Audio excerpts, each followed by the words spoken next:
difficult to agree with any of that, isn't it, comrade? So we've got a number of questions now, having heard the main contributions from our speakers that have appeared in the Q&A, and I'm going to field some of those to our panel members to see what responses we have to some of those questions. One of the questions has been addressed by a number of people already about dozens of left parties. Should we create a new one? And perhaps we can deal with that in the context of some other questions. I think that Chris has addressed that, Tony's addressed that, Crispin's addressed that. So we'll see. I think if we can leave that until we come to the speaker, the panel roundup at the end, and when people can reflect on that question, that will be good. There's a question about the division on the left from Mark.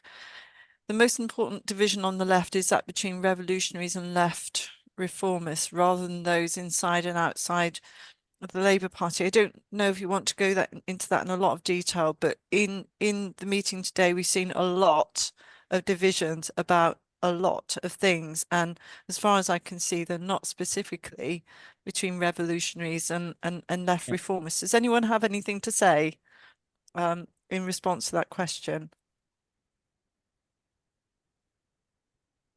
David, thank you. Yeah, I mean, I don't think the distinction is between revolutionaries and left reformists. I've found to my cost that many of the people who are my interlocutors are revolutionaries, and they're just as wrong as left reformists in many cases.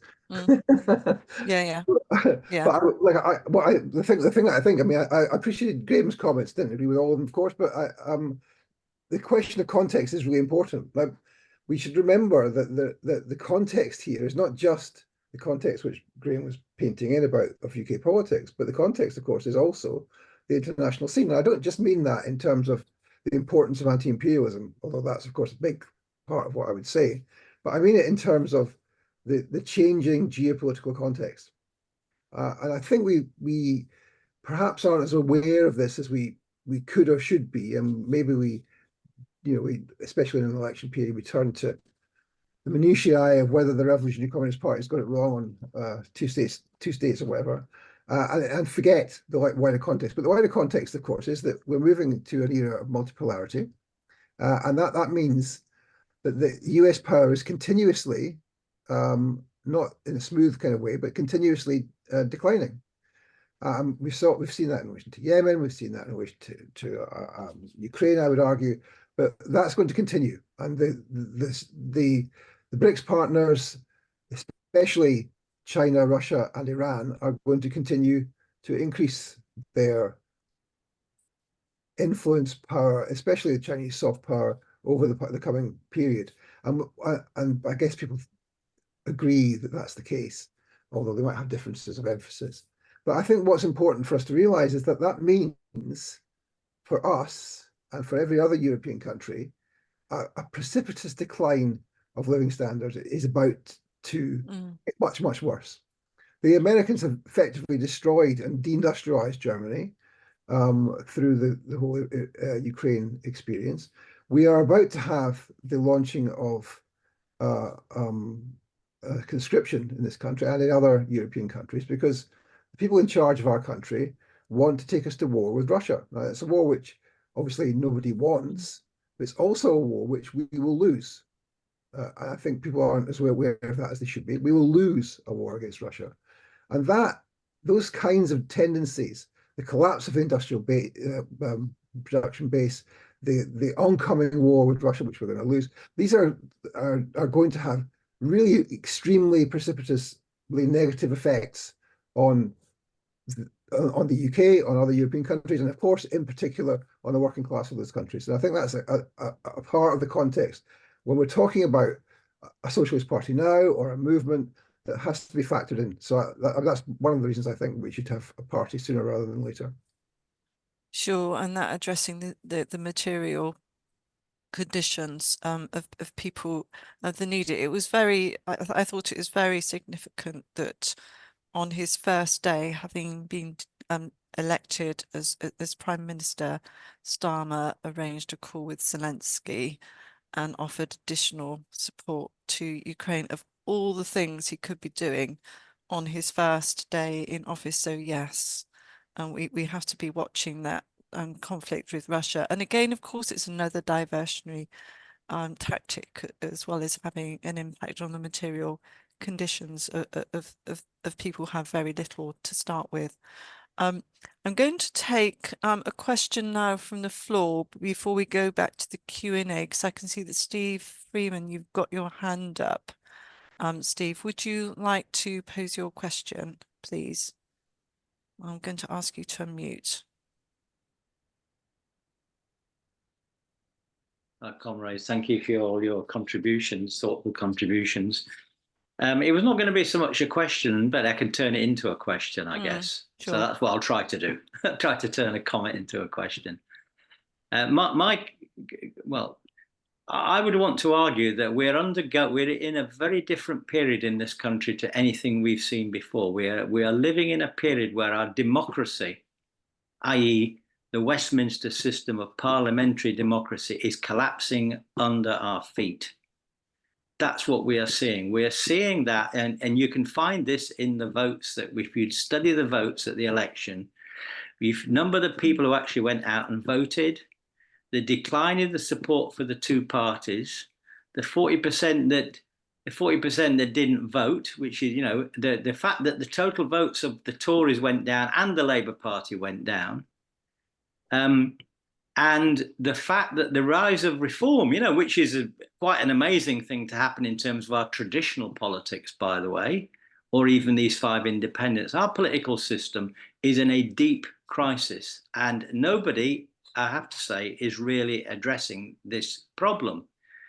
Because we need to have something to say about the question of the failure of our democracy. It's very dangerous to have a failing democracy, because what can happen is people say, right, we're in chaos now. What would be a great idea? Let's have a strong man who could sort everything out for us, or even a strong woman, I guess. But that's one side out of this crisis is a move towards fascism. But it's not the only way out. You know, it's like we've got a choice. And that choice is we could have the idea of a new democratic system of government, a new constitution. And that nobody's addressing that. And I'll just end on this point. Now, that's really what I want to ask the panel. What are we going to do about our failing democracy? And I noticed at the Palestinian demo on Saturday, Jeremy Corbyn was introduced as the MP for the People's Republic of Islington. Now, I didn't know that we had a People's Republic in Islington, so I was a bit surprised to hear that. But in The Guardian today, he says, people power led to my re-election. It's the start of a new politics.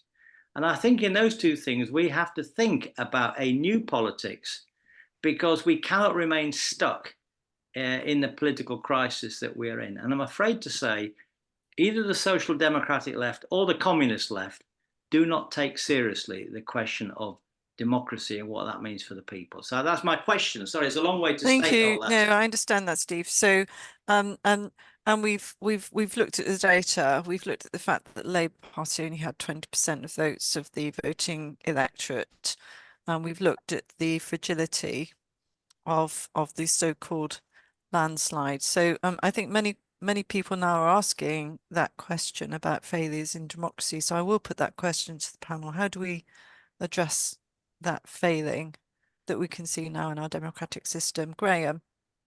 Well, I think you're right, Steve, to point out the crisis of democracy. But I think the answer isn't primarily about fighting for a new constitution. I don't see that at all. I think we're talking about a threat from the far right, which means a united front of the Labour movement on the left. And it's only through mobilisation of that that we can possibly stop this. In fact, already we've seen a number of obstacles put in to our freedom of movement and freedom of expression. We saw it in the Labour Party, and we're seeing it outside the Labour Party. I mean, it's just, so when we talk, when the question, just the other question, is the main division between revolutionaries and reformists? I mean, in many ways, no. not at this stage. It may become the key divide at a revolutionary moment. But our task isn't to cut out. People may not agree with my self-designation, but I consider myself all my political adult life as a revolutionary, and I come from the Trotskyist tradition, and I still see myself critically as part of that. But our task isn't to isolate ourselves from the movement, to say we're revolutionaries, we're Marxists, to kind of separate ourselves. Our task is to build a united front on the fundamental issues of our time. And I do agree, I don't necessarily agree with David that we're going to get conscription, but the crucial question of fighting against war it's going to be the central issue, perhaps, of our time. And I've often said this and been accused of being a pacifist, which I'm not. But I remember Lenin's Land, Peace and Bread was one of the bases on which the revolution in Russia was won. And indeed, the fight for peace is going to be central. So yes, we do need, through these struggles, to have a much more grassroots democracy, and not a top-down has been the case. But it ain't. It goes way, way beyond, Steve, constitutions. This is about building movements on the sharpest political program we can.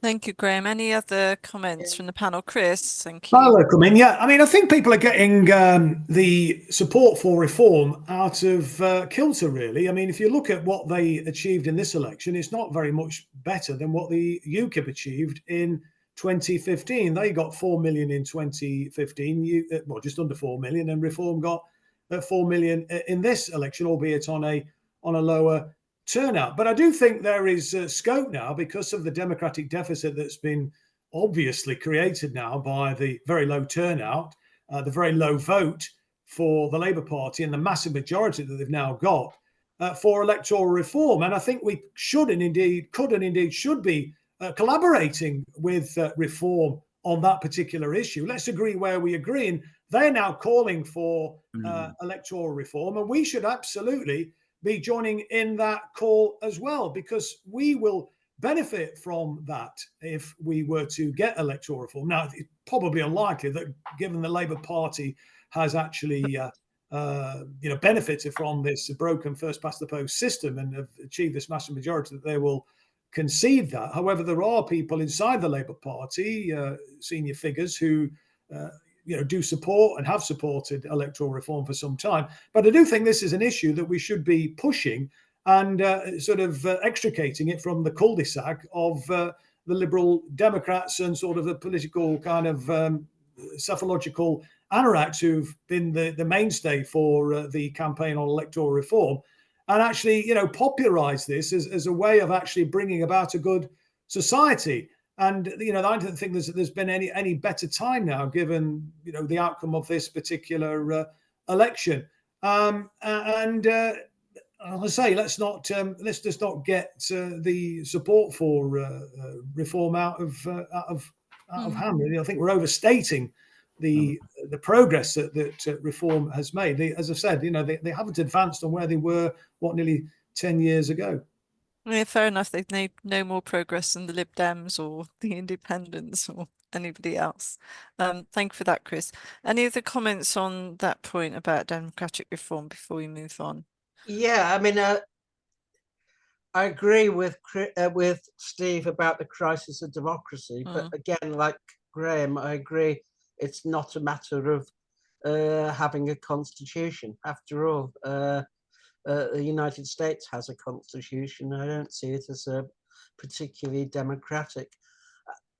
I also don't think we should see in reform the creation of a new fascist movement. I mean, fascism is about destruction of the working class organizations and the atomization of the working class. What we're seeing is an authoritarian state growing, not just in Britain, but in the Netherlands, in Germany, in France, Italy, and so on. And we've seen that here with a whole raft of legislative measures introduced by the Tories curtailing the right to protest, all of which was supported by Keir Starmer. When the Vietnam War was on, you weren't prosecuted or thrown in jail because you supported the Viet Cong. But I was arrested on the 20th of December for supporting Hamas and the Palestinian resistance. And only, I think this week, one of Shaukat Adams' key supporters has also been arrested by Leicestershire police on exactly the same grounds. That is Section 12 of the Terrorism Act of 2001. The definition of what is a terrorist has been used basically to say that support for any national liberation movement is out of order and is illegal.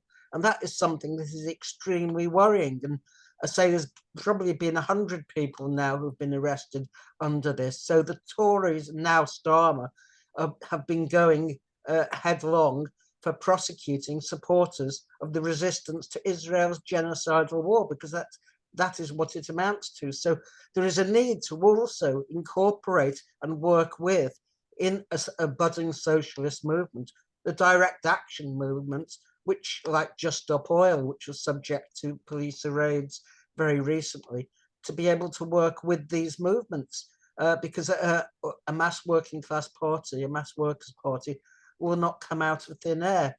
So I think that's the key movement. Yes, of course, PR is essential, but I think one of the dividing lines with the new party is opposition to NATO. At the moment, the Green Party is in support of NATO, and that is that is something which is, I think, particularly appalling. And unless the left in the Green Party can overcome that, and also the fact that they're working with John Mann, who was the so-called anti-Semitism star. I mean, that to me is quite amazing, given that the guy is a racist on every single other issue, including publishing a handbook on antisocial behaviour. And he gave Gypsies and Roma as an example of what antisocial behaviour was, which was exactly what the Nazis actually said. I mean, their beef with the Roma was they were antisocial. So I'll leave it at there. Yeah, so we're back to grassroots again, and another red line, the anti-war position. So we've got a question that takes us back to reformism, which is from Robert Robinson. Can we not all agree that 2017 Labour Manifesto successfully united the left, and more importantly was and still is incredibly popular? It's a social democratic soft left manifesto. Many of us probably would want something more socialist, but it does have wide support with the public. Can we not unite around this as a political platform that has every chance of success in the face of a pro-war, pro-austerity and unpopular right-wing government that is probably harbouring dangerous insecurities? So that question from Robert, would any of the panel like to respond to that question from Robert, please? The 2017 manifesto to unite the left and its popular appeal. Ian. Yeah, I mean, it was a very popular manifesto. I mean, obviously, I know Crispin mentioned about the Femeni Network. I mean, the Femeni Network was set up to organise around basically the 2017 general election, and the aim was to bring people together around a set of 12 principles that look to unite people, and its objective was also to work across different organizations and try and bring them together. For example, part of what we've been trying to do as a union is look at how do we break down the difference between how people view the climate movement and how people in the trade union movement in many cases don't see the issue of climate being a working class issue. So we've been working on heat strike, which is about bringing workers along in relation to understanding how climate crisis is their issue, is a working class concern. It's not a middle class woke issue. And then that's why, you know, when you look at the manifesto, they struggled in 2017 to be able to do what they did to the one in 2019, because it offered so much change, or the appearance of change in 2017. It was a conversation that people hadn't heard in decades, that inspired people to want to get back involved in politics. Clearly it was a moment, you know, it was a political moment, because people hadn't heard that conversation for such a long time.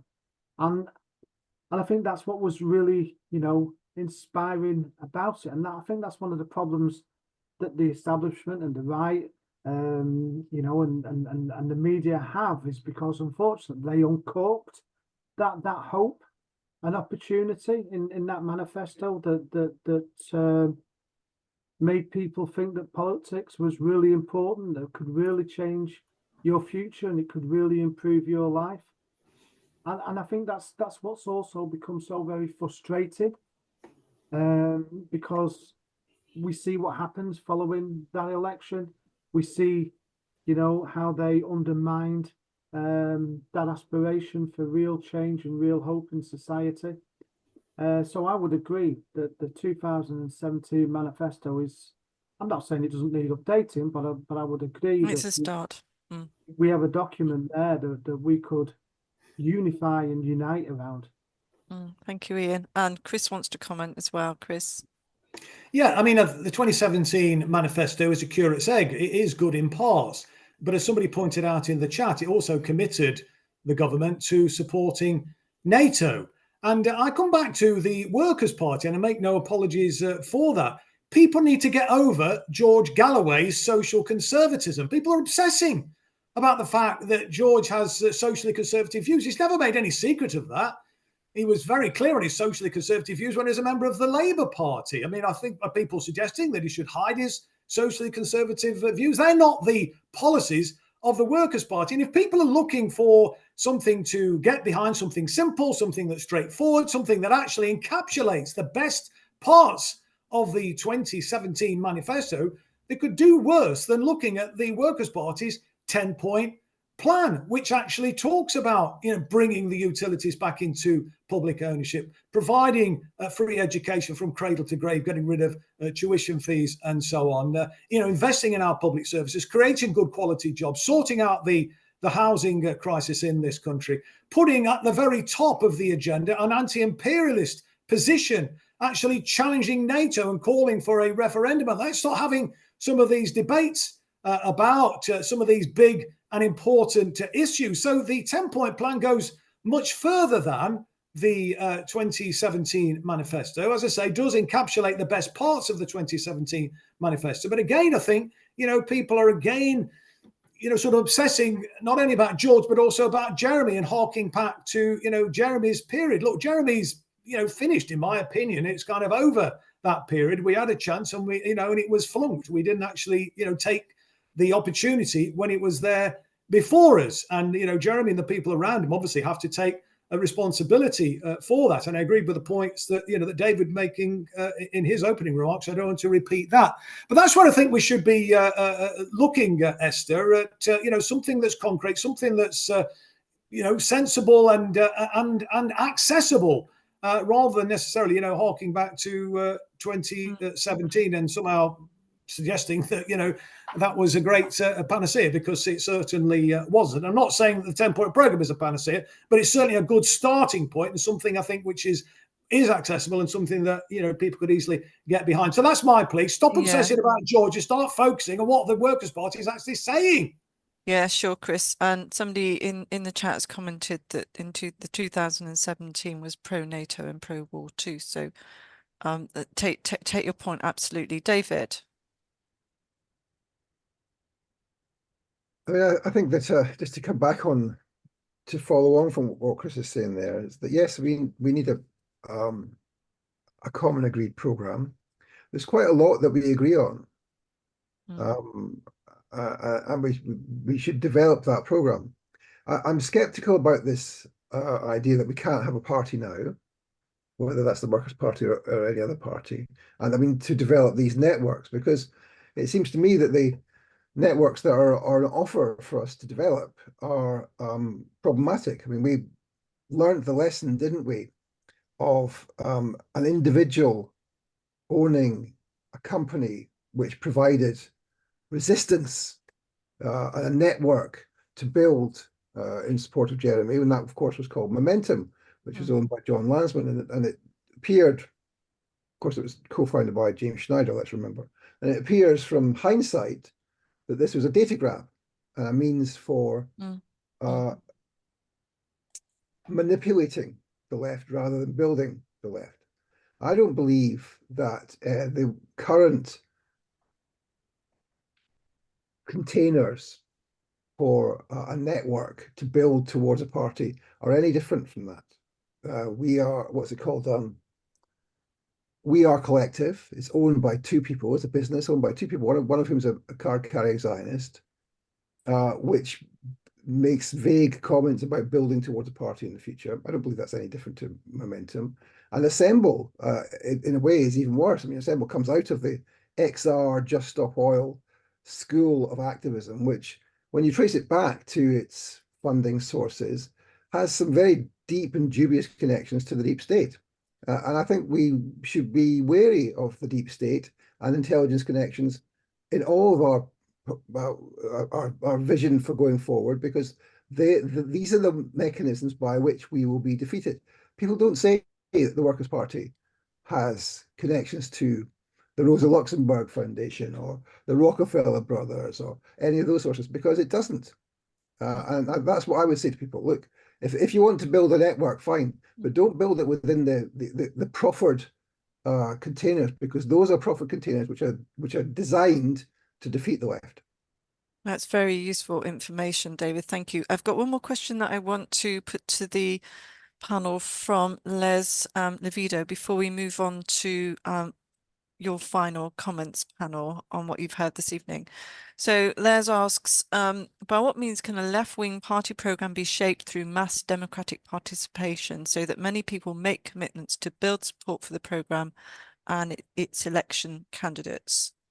Any responses to that question from Les, which does draw together some of the points that we've made already?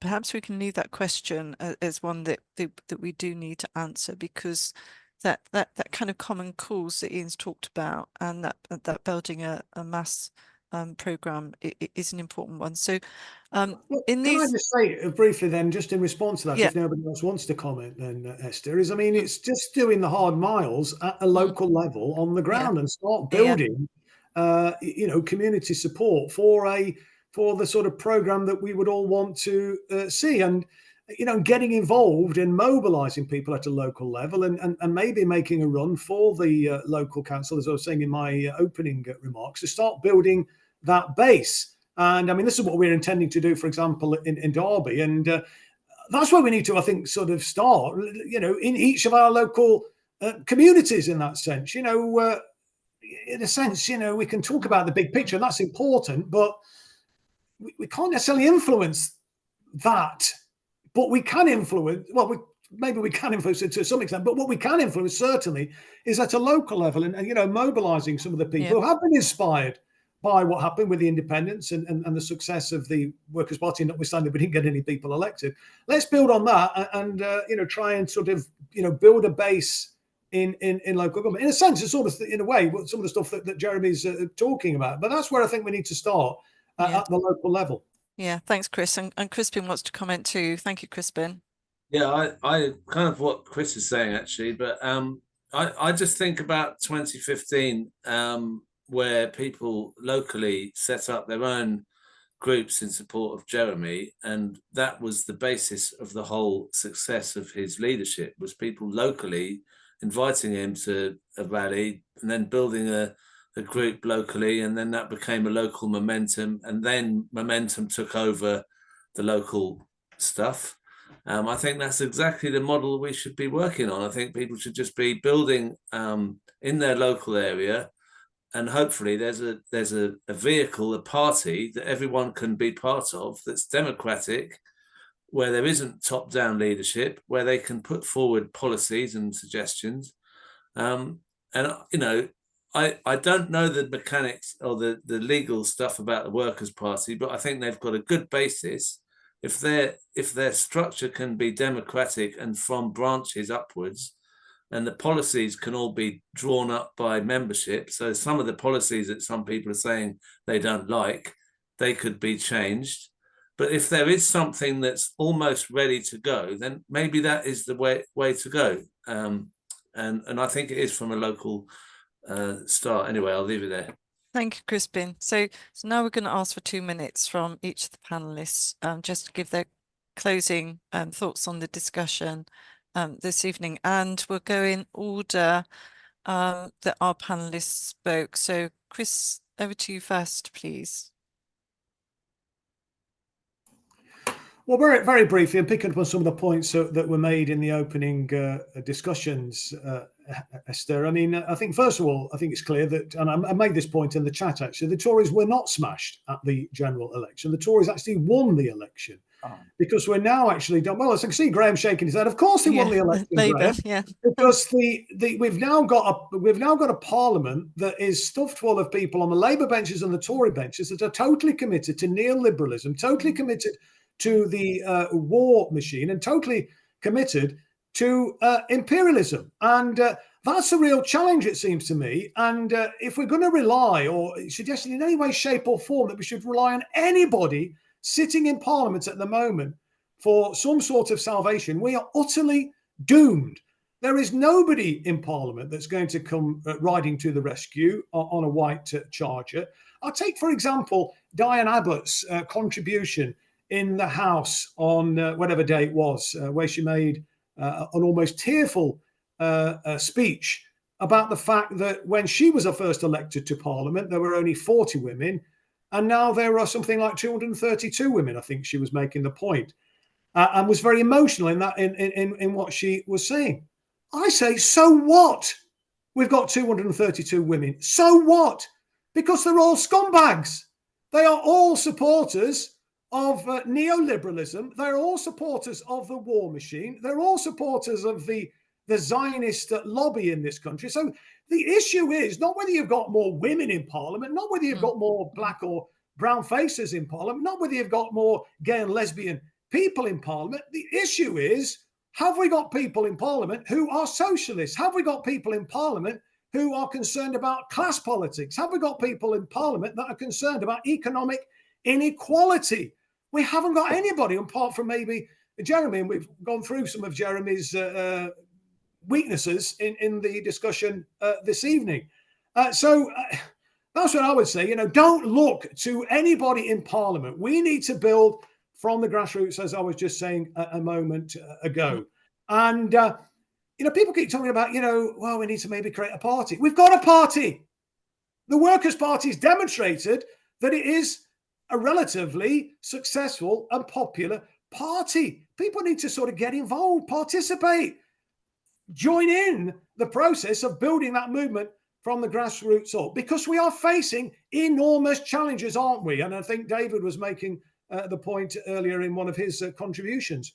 We are facing a potential nuclear holocaust, aren't we? You know, with the ruling class propelling us towards a potential third world war. We've got a situation now in Parliament where, as I say, they're all signed up to the neoliberal agenda, where poverty is going to increase, where public services are going to increasingly be used as a cash cow. Wes Streeting has made this point very clear about the National Health Service, where he said, no longer should we see it as a vehicle for public service. It is a vehicle for economic development. What he's saying there is that we're going to expand the role of the National Health Service to generate profits for the corporate sector. So we need to be getting these messages out, it seems to me, about what the real challenges are facing the country. Let's build that movement from the bottom up. Let's actually stress the challenges that we're facing, the potential for war and the worsening living standard, the cost of living crisis. You know, stop obsessing about looking in any way, shape or form to anybody who is in Parliament right now, because every single one of them have let us down incredibly badly. So we need to start again and look to ourselves, not to anybody else who's sitting in Parliament at the moment. Yeah, not to the corporate careerists. Thank you, Chris. There's some comments. Go, Chris, in the chat. So thank you very much. Over to you now, David. Thank you. I mean, yeah, there is a party there already. Maybe there's other parties that might want to merge with the Workers' Party. I don't know. I mean, I think that we are in a political space where there are a lot of influences on left-wing movements, which are from outside the left. I saw Ian Donovan asking me not to be such a conspiratorial person and to think more about the cock-up. I mean, Ian needs to go and do his homework on Just Stop Oil. And he says, yes, Just Stop Oil are doing sort of several crossover activities with Palestine Action. Well, that is extremely worrying. Just Stop Oil is an op. And I know that Palestine Action have been working with them. Palestine Action is the cutting edge of anti-Zionist action in this country, and we should all be supporting an organization like Palestine Action. But the difficulty is that these other movements, which come out of the XR tradition, are connected to the intelligence agencies by 2 or 3 steps, along with people like Schneider and his spooky mates, including, let's remember, Ben Judah, who currently is the researcher for David Lammy.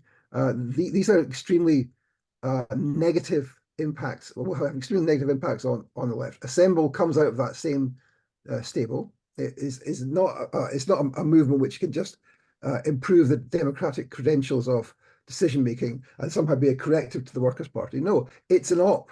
We should have nothing to do with organizations like this because they are there to destroy the left, not to build it. So if that's the movements we're talking about building, I don't want anything to do with that. I'm happy to build movements which can actually take effective material action, like Palestine Action, which is the best of the anti-Israel and the pro-Palestine movement. But we should beware because the intelligence services are desperately trying to undermine everything that the left does, and they do it through a whole variety of ways. And I'd be happy to speak to Ian Donovan and tell him to go away and do some homework about Just Stop Oil and all this. Ian said it wasn't him, but point well made, David. My Thank you. apologies to Ian, but anyhow, yes, we are. All right, thank you, David. Ian, your closing comments, please. Yeah, I mean, obviously, thank you very much for inviting me. And obviously, I mean, you know, I don't know the answer to whether it's a party or not a party. I mean, but for me, I'm a trade unionist first, second, and always. You know, for me, it's about, you know, making sure that, you know, we're supposed to have a political party that represented us. We got let down by that political party, so we have to do it for ourselves. And you know, for me, that's what we try and do on behalf of our members. And if we have people that are keen to stand in politics and stand, whether it's in the council or for Parliament, then we will support them. Don't have a lot of money, but obviously whatever we can put into their campaigns, of course, we will do. I mean, we've got 5 years before there's going to be another general election, and I hear people say that obviously reform aren't really the worry, but when you look at where they're positioned in many of these constituencies, I think they really are, because the platform they're going to have is going to be quite significant. I would never work with reform in any way. I mean, obviously during the EU debate, even though we were campaigning to come out of the European Union, I refused, and I will always continue to refuse to stand. And I hear what you say, Tony, about they're not a fascist party, but to me, they're full of fascists. They stand for all the things that causes division and hate. They stand for all of the things that, you know, creates such hurt in our communities. They are bankrolled by the establishment, just like the Nazis were. Plus, obviously, probably got something from the Bank of England. But for me, you know, I believe that what we definitely need to do, and I'm not bothered, you know, which party people belong to, if they believe in the same things as I do, if they want to unite and fight for a society which people are equal in, that have rights in, that are entitled to justice, entitled to a council house, entitled to be able to afford a home, entitled to eat, entitled to be able to support the way you know, they want to live their lives, to choose how they wish to live, then those are the people I want to work alongside. And those are the people who I believe our political priorities should be about. Thank you for that positive message, Ian. Thank you.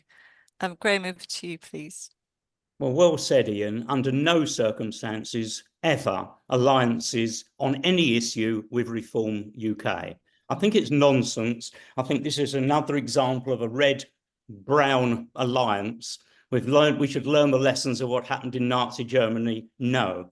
Secondly, Crispin, I'm very sorry I got you enraged and got you into a rant about movement, to which I respond, party, party, party. I remember the old Jewish revolutionary Tony Cliffs and party, schmarty. I mean, look, I've been around long enough to see dozens of these parties proclaiming themselves.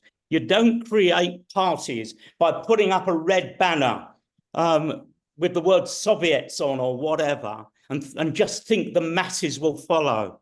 You engage in the struggle, and through engaging in the struggle as part of it, you politically differentiate yourself where necessary and put forward a program that is actually going to try to develop, strengthen that movement.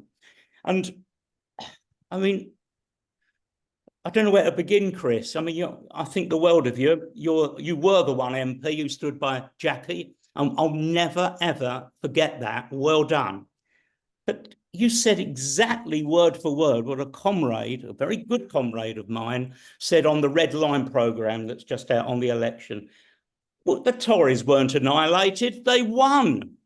But of course it ignores the role that the Labour Party plays in this. It's not that the Labour, but someone said the Labour Party's rotten, it's rotten to the core, it's dead. It isn't. It's a massive obstacle. It's still a massive obstacle to any movement towards socialism, partly because of the fact that the unions still look towards Labour. And you cannot ignore that.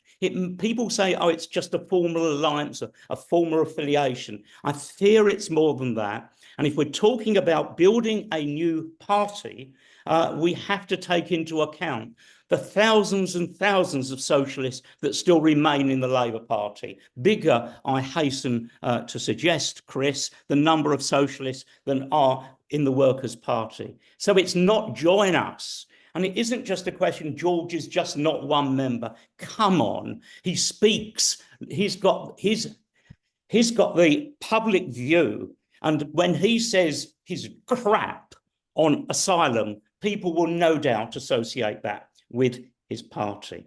Now, just if we're talking about building a new, whatever party we eventually end up trying to build, yes, it has to be democratic. So I think that momentum is a really important lesson, because that was the exact opposite. We were told to begin with by a good Labour MP at the time, who told us that all the left groups would have a stake in this new group called Momentum, and it didn't happen. In fact, it was owned by John Landsman. And when it became a bit of a bear pit, they abolished the democracy. They did a coup, and they destroyed democracy in Momentum.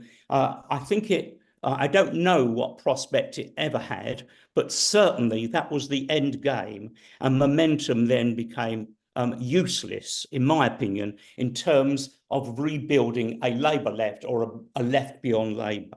So, I mean, it does say something that apart from Ian, I think probably the person I agree with most is Tony Greenstein. And I saw to my horror in the chat that I was, I think, accused of being his stooge, which is about the worst. That's most unusual. I have to say, that is about the worst thing anyone has ever said about me. Thank you, Conrad. Okay, thank you, Graham. Over to you, Crispin, for your final comments.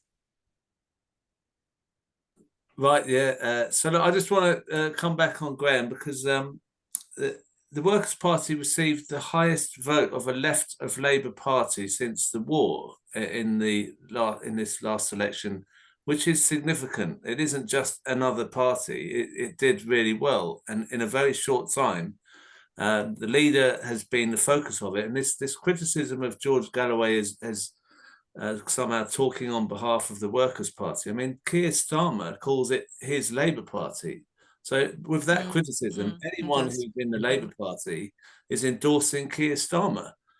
We can't have it both ways. So I would say that it's a work in progress. It isn't finished. It isn't the finished article. The Labour Party didn't have a finish. It took 20 years for the Labour Party to get to power, and it took a lot of negotiation and discussion between different elements, different parties, different groups to create that. And that's what we need to do now, with different groups talking to the Workers' Party, who I think are in the best position to, as a party for many, many years on the left of the Labour Party.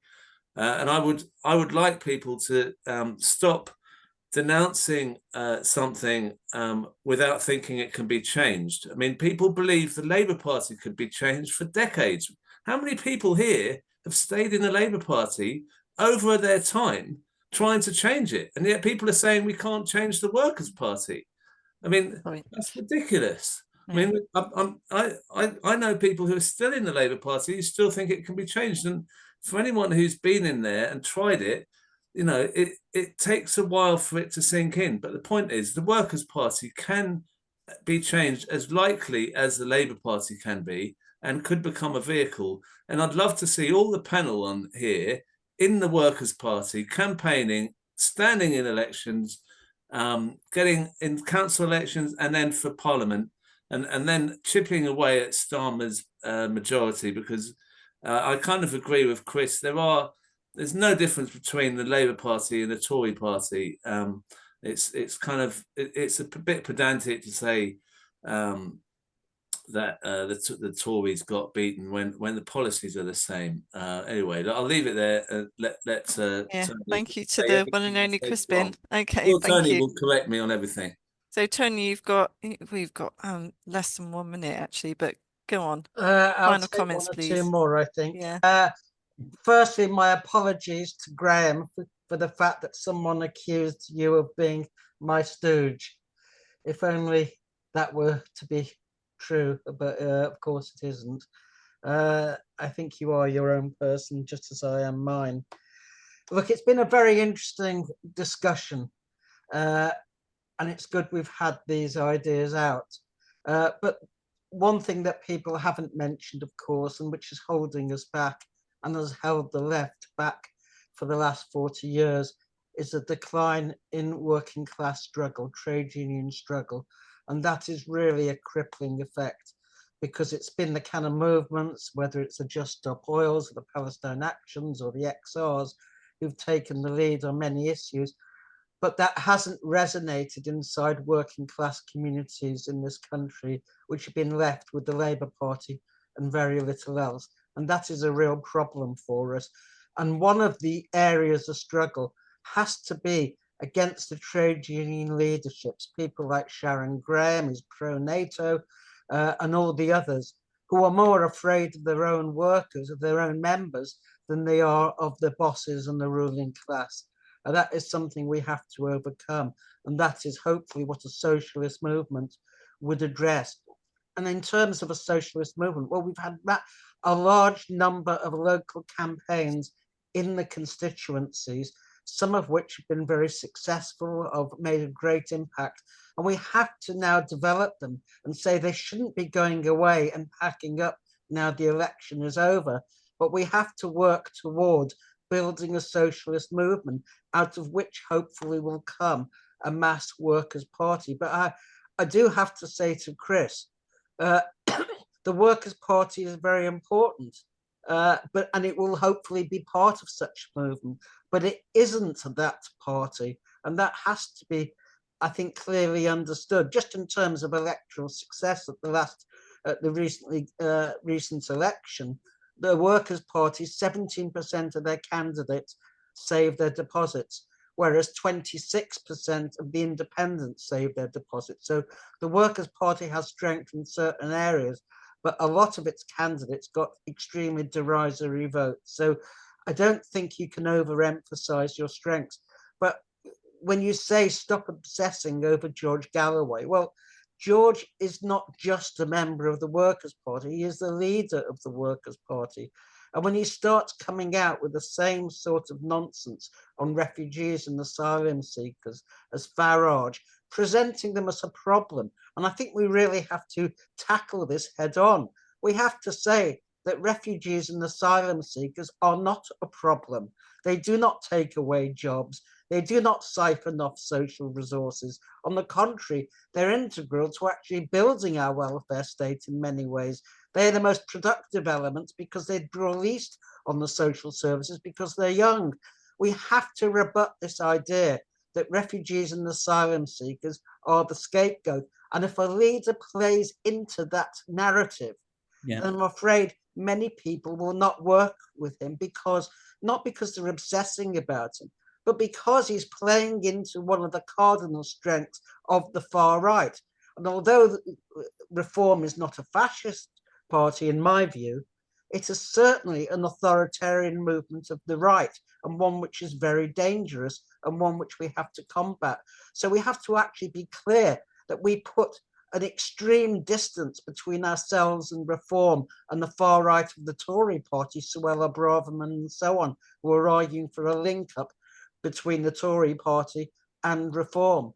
We cannot do that if we buy into the narrative that they're putting, that the main cause of Britain's problems are asylum seekers and refugees and the boat people. You simply cannot square that circle. Yes, we should adopt a certain populism by every means. We should be pointing out that they can't get rid of the 2-cap limit, child benefit limit. Tony, can you wind up now, because we're past the time we should have closed. £4 billion a year in arms. I mean, there are all sorts of things that we can say, but if you target asylum seekers, you're playing into the hands of the right, and that's what George has been doing. Thank you very much, Tony. Well, I think we've had a really important and useful discussion this evening. I'm very grateful to our panelists for their contributions and for the discussion in the chat and the Q&A. The steering committee will be looking at how we can take this forward. We do have our relaunch conference in a couple of weeks' time. We'll be circulating details of that, and we'll be using what we've discussed this evening as part of that in deciding how we take the network forward. So thank you very much, everybody, for attending. We will be producing a video from this meeting, and we're producing also sources and information from the chat and circulating that to people who've attended and registered for the meeting. I hope you enjoy the rest of your weekend, and to see you all soon. Thank you very much. Okay, bye, comrades. Bye all.